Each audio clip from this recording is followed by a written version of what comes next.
এটা দেখে কি মনে হচ্ছে? পুরানো হ্যারি পটারের বাড়ি? আরে না না, এটা একটা নতুন ঘোরার জায়গা। চলো তোমাদের সাথে পুরো ইনফরমেশনটা শেয়ার করে নিই। হুগলি বাঁশবেড়িয়ায় এক আশ্চর্য মন্দির আছে, নাম হংসেশ্বরী। 1799 সালে রাজা নৃসিংহদেব রায় কাজ শুরু করেন। মৃত্যুর পর তার রানী শঙ্করী শেষ করেন 1814 সালে। মন্দিরের মাথায় 13টি পদ্মকলি মিনার, এইগুলো মানুষের শরীরে চক্রতত্ত্বের প্রতীক। ভিতরে সরু পথগুলো নাকি স্নায়ুতন্ত্রের মতো। গর্ভগৃহে আছেন নীলবর্ণা দেবী হংসেশ্বরী, তিনি কালী মাতারই এক রূপ।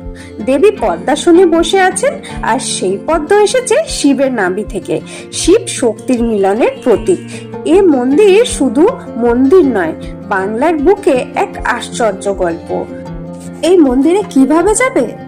কলকাতা হাওড়া স্টেশন থেকে কাটোয়া লাইন ধরে ট্রেন ধরতে হবে। হাওড়া বাঁশবেড়িয়া স্টেশন প্রায় 1 ঘন্টা সময় লাগে। স্টেশন থেকে মন্দির খুব কাছে, অটো রিক্সায় 5 মিনিটে পৌঁছে যাবে। আর যদি গাড়িতে যেতে চাও, কলকাতা থেকে NH2 দুর্গাপুর এক্সপ্রেস ওয়ে বা BT রোড থেকে দিল্লি রোড ধরতে পারেন। প্রায় 50 থেকে 55 কিমি দূরত্ব, সময় লাগবে 1.5 থেকে 2 ঘন্টা মতো। পথে টোল ট্যাক্স পড়বে।